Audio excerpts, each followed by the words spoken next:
Veterans Voices on KX News. Veterans work in different fields with the purpose of protecting our country. KX News' Corbin Warnock shares the story of one veteran who was not in combat but was there to help when they needed care. Bruce Thompson spent his time serving his country in different capacities and in various fields. He's been all over the world serving in the U.S. Air Force and U.S. Navy as a medical professional for 21 years. He also worked for the federal government before retiring. He says his passion for the medical field started while attending the University of Iowa on a scholarship as a trainer for the Iowa Hawkeyes. But at the end of the 4 years, I still didn't have my degree, and I was getting frustrated because I wanted to be in the medical profession.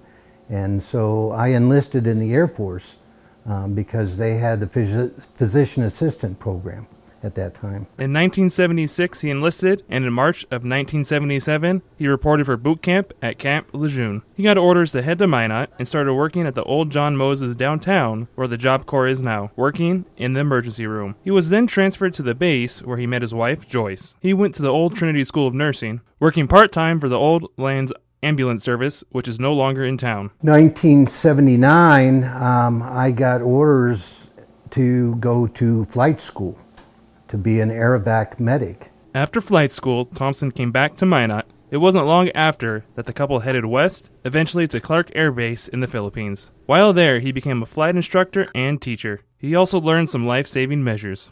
I've saved a number of people over the years. I've had to do CPR in the middle of the street and in bathrooms and things. I mean, it's a lot of gratification being able to save people.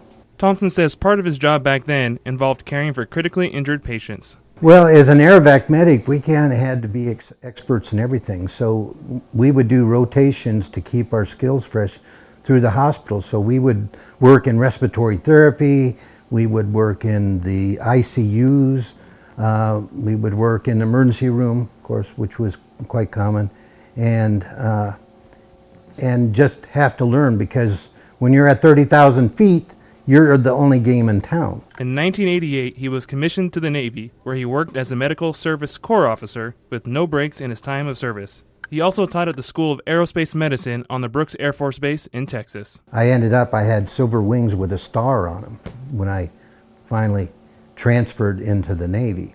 And since I was still authorized to wear that, because they have a similar, even though they were gold. Thompson says one of his favorite moments was when he was at Camp Lejeune working as an operations officer for the 2nd Medical Battalion. His role was to support the Marines in places like Iraq and Afghanistan. I was asked to go to Guantanamo Bay, Cuba, and I went there as the executive officer, the second in command for the field hospital, taking care of 30,000 Haitian migrants.